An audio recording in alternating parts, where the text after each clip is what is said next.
En 1999 estudió Letras y Gestión Cultural en la Universidad Nacional de Mar del Plata. Publicó su primer poemario, Harta de ser posmoderna, en 2021 por la editorial El Andamio. Paréntesis, qué buena editorial que es El Andamio. Cierro paréntesis. Participa de la antología Campo, editada en 2022 por Proyecto Camalote, otra gran editorial, Camalote. Forma parte de la revista cultural Escrituras Indie y escribe para diferentes medios digitales. Su obra fue seleccionada por el Centro Cultural Kirchner en la categoría Novísimes para participar del Festival Poesía Ya, edición 2023. Hola, Mica, ¿cómo estás? Hola, Juli, qué emoción estar acá con vos. Hermoso encuentro, ya nos conocimos ahí en el Poesía Ya, que estaba súper nerviosa por lo que todavía no había pasado, iba a pasar. ¿Cómo lo viviste? Hermoso, la verdad que la pasé re bien. Fue una experiencia hermosa, sobre todo por mis compañeros. Me tocaron, éramos 10 de distintas provincias y de distintos lugares del país. Y nada, se formó un grupo re lindo, así que eso es lo que más me gusta llevarme de Poesía Ya. Vos contabas algo ahí en los pasillos, cuando nos conocimos, y decías, lo bueno es encontrarme con poetas de mi misma generación que comparten las mismas inquietudes. ¿Qué inquietudes comparten? No sé, siento que a mí me pasó, cuando escribí Harta, que sentía que me faltaban poetas de mi generación, poetas que se estén preocupando por las mismas cosas que yo, y que manejaran más o menos un mismo lenguaje, una misma forma de pensamiento, una misma forma de experiencia de vivir en este mundo posmoderno, sobre todo. ¿Lo podemos seguir llamando posmoderno, por la posmodernidad? ¿En qué año empezó, más o menos? En el 95, por lo menos, ya había posmodernos. Define posmodernidad. Sí, ya no sé si podemos, ya nos pasamos de posmodernidad, ya no sé en qué carajo estamos viviendo, pero lo llamo así, me gusta llamarlo así. Recién decías, para mí era importante encontrarme con poetas que compartan las mismas inquietudes que tenía yo. ¿Qué inquietudes tenés vos dentro de lo que sería la escritura de poesía? Y nosotros salimos al mundo, en un mundo atravesado por la virtualidad completamente. Yo Harta lo escribí en pandemia, la gran mayor parte de los poemas, porque lo empecé a escribir a los 19 y a mí a los 20, 21 me agarró en pandemia. Entonces, atravesada por esa experiencia de la virtualidad, yo empecé a pensar, ¿a qué mundo tenemos que salir, no? Porque en ese momento, cuando empezó la pandemia, no sabíamos cómo iba a seguir el mundo y cómo eso nos iba a afectar en nuestra subjetividad también. Por eso me pareció súper importante encontrarme personalmente, o sea, la experiencia de compartir personalmente con poetas me parece buenísimo. La virtualidad a mí me abrió un montón de oportunidades. Yo vivo en Necochea, no vivo en Cava. Entonces empecé a relacionarme virtualmente con los poetas. Y, por ejemplo, el ciclo de Pedro para mí fue de gran ayuda. Fue la primera vez que leí mis poemas en vivo y que lo compartí con otras personas. Ya es como un prócer nacional, porque todos los poetas que pasan por acá lo nombran a Pedro, dicen nada más, ¿no? Estamos hablando de Pedro de Santos de Luca, que es como un prócer en la federalización de la poesía. Chicas, las interrumpo un segundito. La mayor parte, sí. Micaela, buen día. Ivana te saluda, ¿cómo estás? Buen día. Muy bien. Yo no quiero intervenir mucho porque Juli tiene una manera de ir trazando las preguntas, y como me gustan mucho las entrevistas, entiendo que se hace una ida y vuelta súper interesante y no lo quiero desconfigurar. Pero cuando del otro lado tenemos personitas que miran ciertas cuestiones de esta manera, a mí la verdad que me tienta, así que le pido permiso a Juli. Hablabas recién de la posmodernidad y usabas un tono en la voz como de enojo. Decías que habías escrito Harta y miro la foto y escucho la voz y tenés 14, más 2, 16. ¿Cuántos años tenés? Tengo 23. 23. Entonces, ¿entraste a la pandemia más o menos con 21 años, 20, 21 años? Sí, Y estás harta. sí, la verdad que me cansé, Entonces, me cansó un montón. La pregunta es, ¿de qué estás harta? ¿De qué está harta tu generación? Yo creo que, sobre todo en la forma de pensar una identidad. Para mí la identidad siempre se piensa socialmente y se piensa con otros. Entonces, sola en mi casa me era muy difícil pensar una identidad. Digo, yo había ido a la facultad, me había relacionado con mis compañeros de la facultad y me parece que se genera otro ida y vuelta en la presencialidad. Y no sabía cómo encontrarme en la virtualidad, cuáles eran los límites, ¿no? Ahora, después de la pandemia, puedo encontrarme de otra manera en el mundo. Es como que mi segundo libro es mucho más luminoso que Arta. Arta está atravesado por esa oscuridad porque yo necesitaba atravesar esa oscuridad para poder encontrar algo de luz. O sea que, perdón, fuiste consciente en el momento de la pandemia que la pandemia te estaba haciendo fatal. Sí, yo creo que, ¿Viste que se empezó a hablar mucho de salud mental también en la pandemia. Nos afectó a todos en lo que es nuestra subjetividad en la salud mental. Me parece que fue algo, al principio pensamos que podía ser algo como superador, ¿no? Para el ser humano, como una experiencia que nos iba a encontrar como en un lugar mucho mejor. Y me parece que no fue así. Que hay que encontrar un equilibrio. Yo no demonizo ni las redes sociales ni nada, o sea, es el mundo que me toca y son herramientas súper útiles, pero creo que hay que saber manejarlas también. Hay como una especie de merchandising dentro de las redes sociales en cuanto a lo que es literatura, ¿o no? Merchandising. Claro, digo, dentro de las redes sociales vos decías, es difícil manejarlas, yo ya encontré mi espacio, te pregunto, dentro de la poesía, ¿considerás que hay cierta mercantilización de la literatura en las redes sociales? Me parece que por un lado sirvió mucho como herramienta de expresión. Digo, hay un montón de gente escribiendo poesía en internet, porque también en Instagram sobre todo, ¿no? Porque el formato lo permite. Pero también me parece que el formato nos limita, ¿no? Porque pensamos ahora una poesía para Instagram. Y eso es lo que me preocupa, ¿no? Pensar las cosas para algo, no pensarlas desde nuestra subjetividad y construyendo nuestra subjetividad, sino pensarlas para un formato. Para un formato, eso me parece que es lo preocupante. Para provocar claro. X, para tener el mismo tono que X, ¿no? Para tener... Claro, medirse los likes, ¿me entendés? Claro. Por eso te lo preguntaba, porque hay toda una tendencia dentro de la poesía que por un lado tiene que ver con el momento que está en el que está atravesada, que es un cruce muy fuerte entre la oralidad y la escritura, y por otro lado hay como un mandato dentro de lo que sería la divulgación de la poesía en las redes sociales. ¿Considerás que eso es así o no? No sé, yo creo que es una herramienta muy útil. Digo, la mayoría de los poetas que conozco los conocí por Instagram. Entonces me parece que es una herramienta súper útil para poder acercarnos, para poder conocerlos. Y sobre todo me parece súper útil en este tema que hablábamos de lo federal, ¿no? Digo, ahora nos conocemos con los poetas de otras provincias. ¿Y por qué nos conocemos? Por la virtualidad. Y después nos encontramos personalmente y a partir de ahí podemos construir cosas. Entonces me parece una herramienta súper útil, pero me parece que también hoy hay una exigencia de estar presente en redes que a mí me agobia, me asfixia. Es como, entras a Instagram y es como todo el tiempo información de gente haciendo cosas. Entonces tenés que estar muy centrado para poder ver qué es lo que querés hacer, qué es lo que no. Me parece que nos estamos pensando ahora como seres virtuales también y tenemos que tener en cuenta esas cosas. ¿Desde dónde nos queremos parar? ¿Crees que también la poesía dentro de las redes sociales imprime cierta emocionalidad, digamos?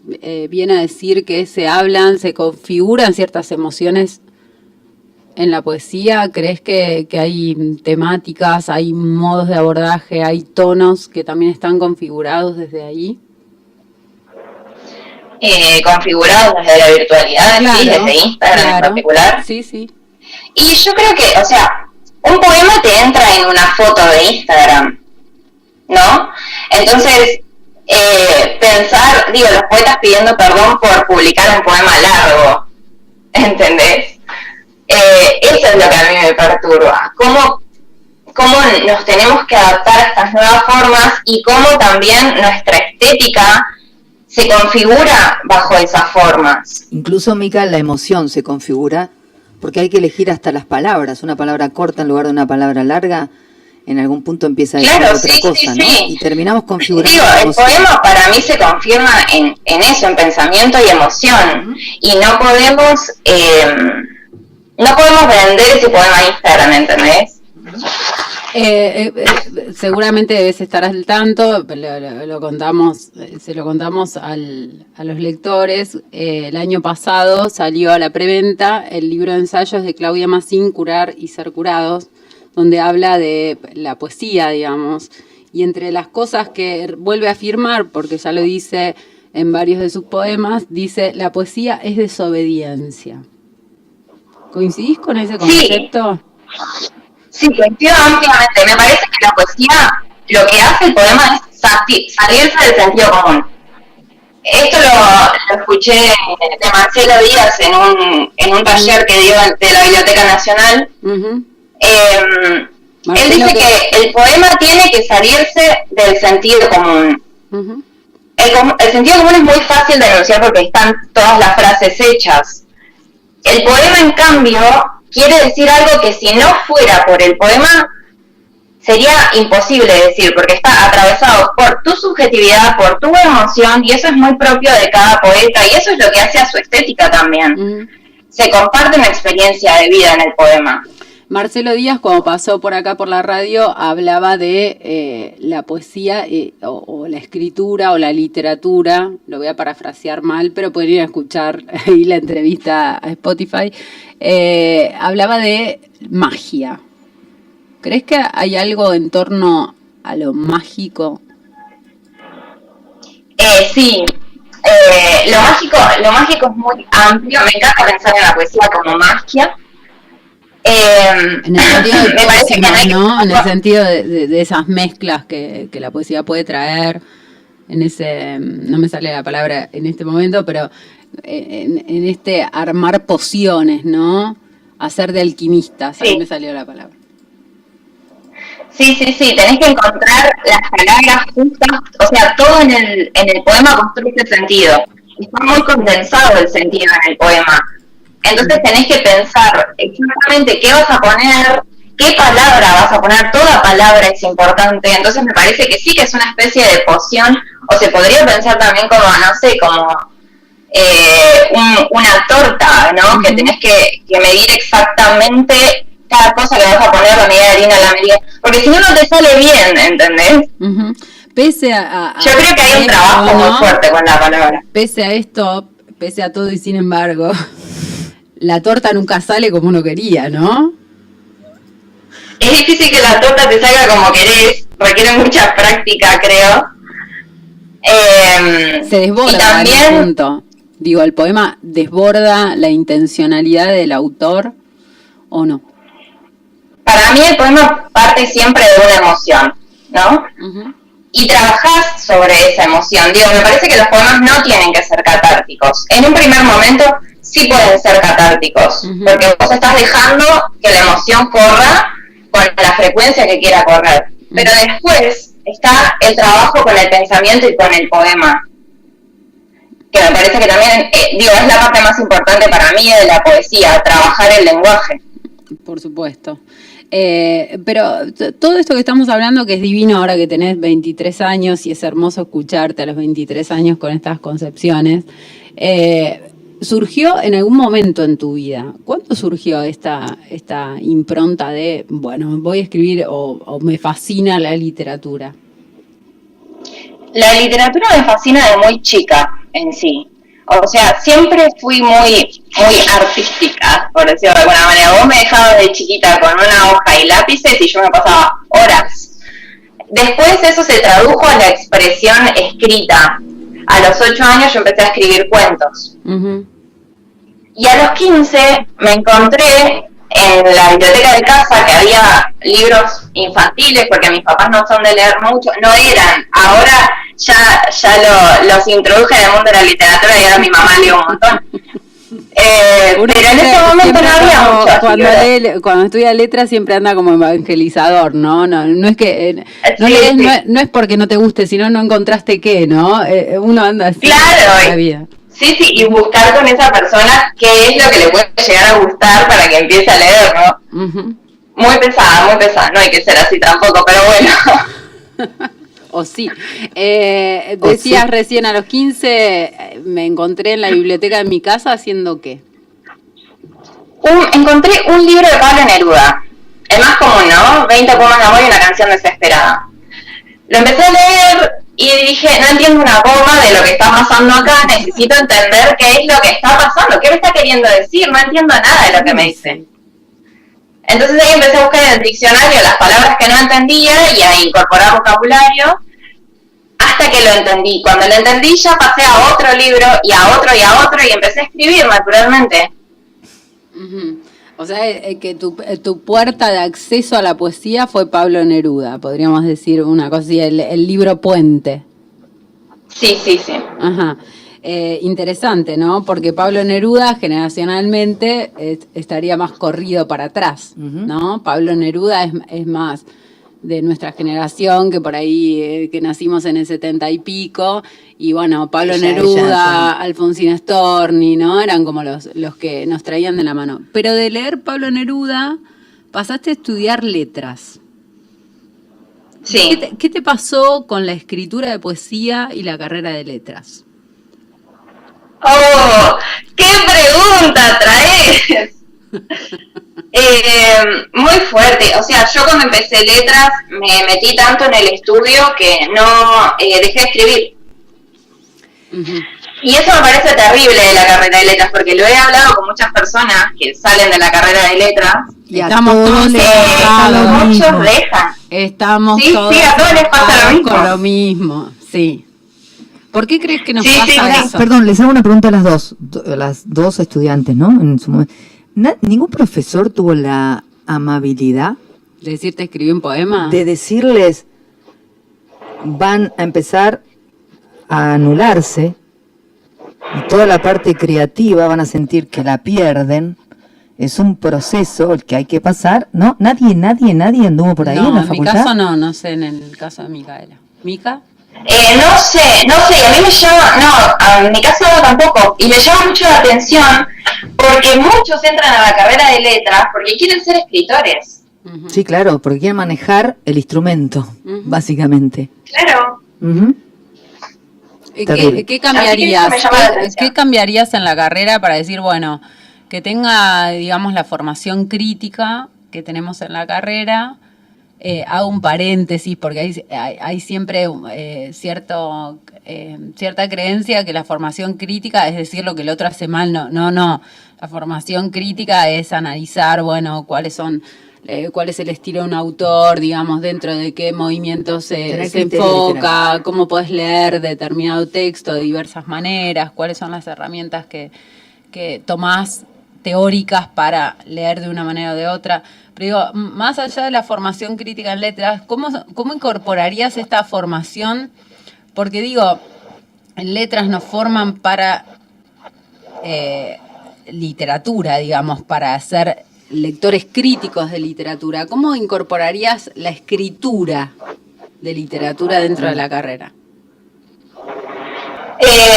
Yo creo, bueno, escuché a dos escritores hablar sobre esto. Uh-huh. Martín Cohen, sí, que dice que es necesario pasar por la experiencia de la carrera de letras, uh-huh, volverte loco con eso, pero tener las herramientas y después volver a la escritura. Uh-huh.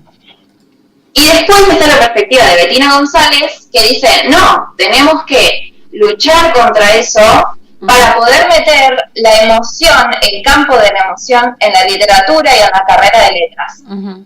Dice Betina que lo que falta es agregarle la emoción, que en los textos académicos no podemos expresar nuestra subjetividad a flor de piel, ¿no? Está como vedada esa parte. Me parece que si ganamos el terreno de la emoción en lo académico, podemos mejorar esto. Claro, que sería como perforar, digamos, esa rigidez de verdad que a veces Sí. queremos dar cuando hacemos análisis literario de determinadas obras. Qué desafío, ¿no? Porque, digo, vos empezaste la carrera ¿en qué año? ¿En el 2000? 2018. No, 2017. 2017, y seguís teniendo las mismas dificultades que estuve yo en el 96, y las mismas dificultades que tuvieron personas que empezaron a estudiar la carrera de letras en el 70 y pico, o sea, todos con ese bloqueo. Muchos docentes de la carrera de letras dicen, bueno, pero no es una carrera para formar escritores. De hecho, otras universidades la abrieron, como la Universidad de las Artes, ¿no? Y otras más, con maestrías. Pero digo, ¿se puede formar a un escritor? Y para mí que sí, para mí la escritura es práctica, es sentar el culo en la silla, las horas que sea necesario, y aprender a pensar cómo trabajar el lenguaje. Para mí sí se puede formar un escritor. Es re importante, para mí un buen escritor es un buen lector. Uh-huh. Total. Hay muchos que hacen la crítica, digamos, las carreras de escritura literaria se conocen, por ejemplo, en las universidades de Estados Unidos, y muchos critican esto diciendo, bueno, pero es una máquina de hacer chorizos, ¿no? Todos los escritores después terminan escribiendo de la misma manera. ¿Se corre ese riesgo? Sí, puede ser. Uh-huh. O sea, me parece que a vos te dan las herramientas, pero vos haces tu propio camino. Me parece que siempre es importante. Esto me lo dijo un compañero de la facultad. Uh-huh. Mica, vos leés cosas por fuera del, ¿cómo es que se dice? Del plan de trabajo, ¿cómo es? Uh-huh. Del corpus académico, digamos. Del cronograma, del corpus académico, claro. Lees cosas que te gusten por fuera. Uh-huh. Ahí está la magia. Y me parece que sí, es un poco eso, ¿no? Hacer un camino personal. Yo por eso dejé la carrera de letras, digo, no pude contra eso. Uh-huh. Uh-huh. Sí, coincido. Es algo que por ahí está bueno que la academia empiece a pensar. Sabemos que hay muchos de la academia que escuchan esta columna, y por eso traemos las experiencias personales, ¿no? De cada uno de los que atravesaron la carrera. Pero no me quiero demorar. Vos contabas hoy que Harta de ser posmoderna la escribiste durante la pandemia y salió publicado el segundo año de la pandemia. ¿Cómo fue el armado de ese poemario? Porque una cosa es escribir poemas, vos decías, bueno, es cuestión de sentarse y escribir y tener el hábito de escribir y trabajar sobre el lenguaje y demás, pero ¿cómo es armar un poemario? Ay, me encanta. Mira, cuando escribí, cuando planteé arte como un poemario, yo estaba muy vinculada leyendo teoría. Estaba leyendo a filósofos posmodernos. Uh-huh. y estaba como muy metida en tema, entonces se iba mezclando como esta estética que tengo yo medio fantasy con escritores, con filósofos posmodernos, o sea, imagínate. Entonces me metí muy en el mood, y cuando me di cuenta ya había escrito un montón de poemas con un hilo temático, que a mí nunca me había pasado eso. Uh-huh. O sea, antes de arte existieron un montón de poemarios. Claro. Pero con Harta yo dije, che, yo creo que esto tiene potencial para ser publicado. Y me encontré justo en una revista, creo que es El Ganso Negro, de Tucumán, sí. Que habían publicado una selección de poemas de Damián López, que es el editor del Andamio. Uh-huh. Y vi en él algo como muy, muy personal también, como que me sentí muy identificada con lo que él escribía, y justo le abra la convocatoria. Yo dije, yo tengo que mandar a esta editorial porque me muero si quedo. Y quedé, y después hablamos con Damián y me pareció re loco, porque él la tesis de letras la hizo con posmodernidad. Mirá qué loco, tremendo. O sea que ahí le tocaste algo medular, que venía pensando, venía trabajando. ¿Cómo fue trabajar con Damián? Todos los que han trabajado con él lo súper recomiendan. ¿Cómo fue tu experiencia? Me encanta Damián, o sea, es muy gracioso, es una persona muy chistosa y buena onda. Así que no tuve ningún problema a la hora de trabajar con él. Era como que él me decía, o sea, trabajábamos los poemas, sí, me hacía muchas recomendaciones, pero siempre muy horizontal, ¿me entendés? Como eso para mí es buenísimo, porque no sentís que el editor te está obligando a poner algo, sino que lo estás charlando para llegar a un acuerdo.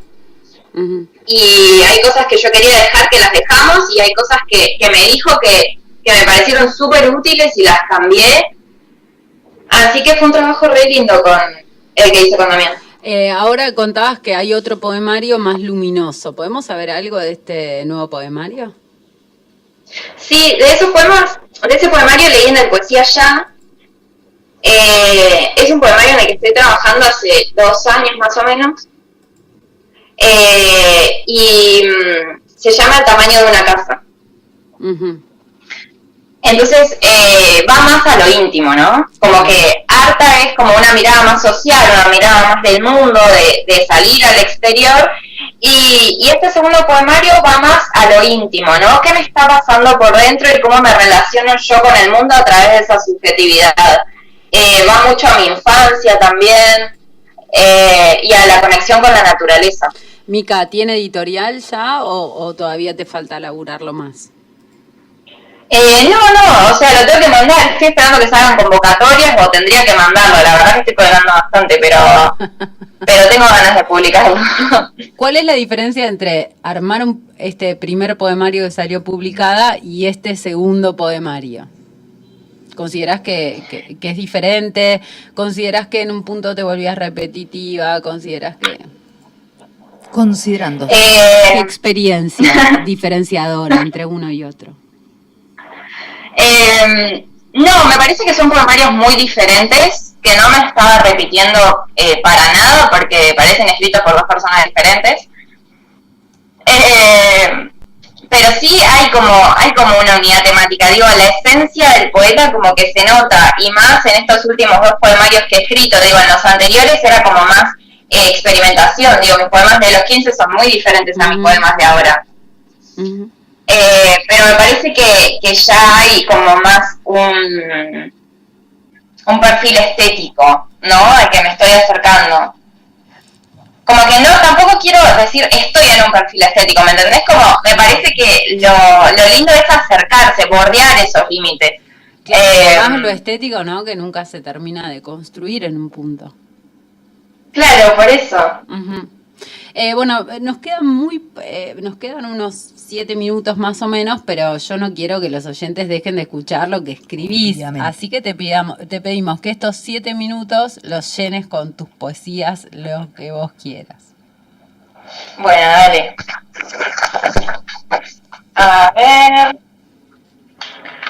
Voy a empezar con uno de Arta.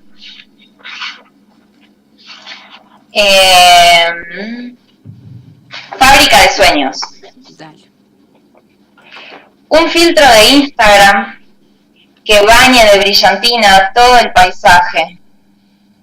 Que la arena parezca azúcar y la foto en la playa una realidad alterna donde tengo alas y soy Campanita o Tinkerbell. Que aparezca Walt Disney abrazándose al horizonte. Que la gente le sostenga el sol para que le salga bien el perfil. Y que las nubes no parezcan de lluvia, que acompañen la escena, que no se salga el filtro, que no se termine la ilusión de ser la dueña de la fábrica de mis sueños.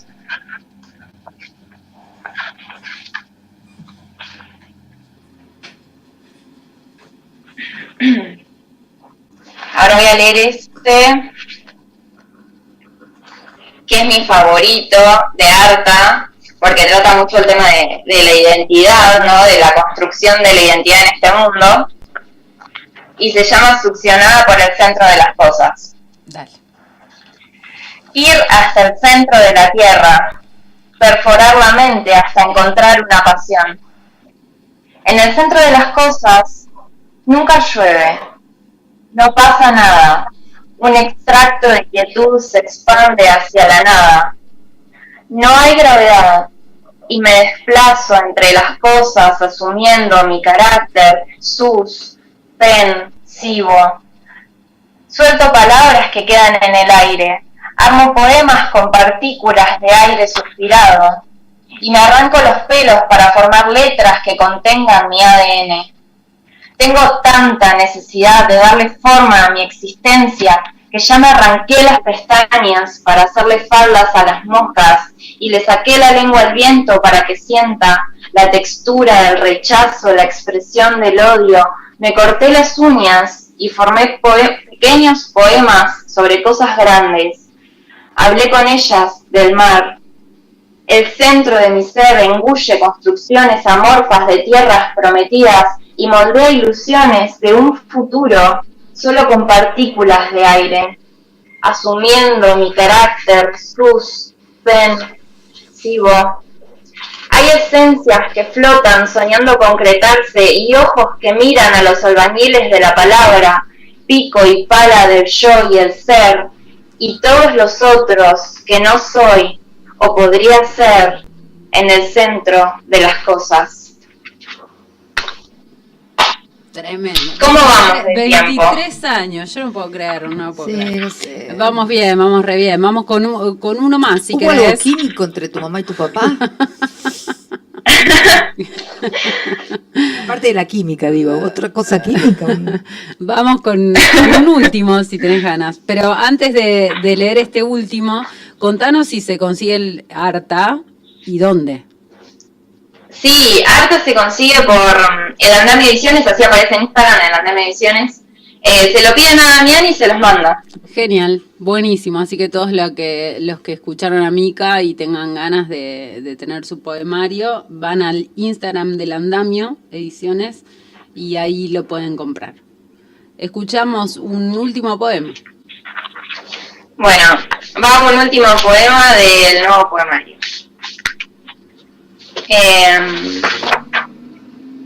Para soñar con el mar no se necesitan dimensiones ni nombres.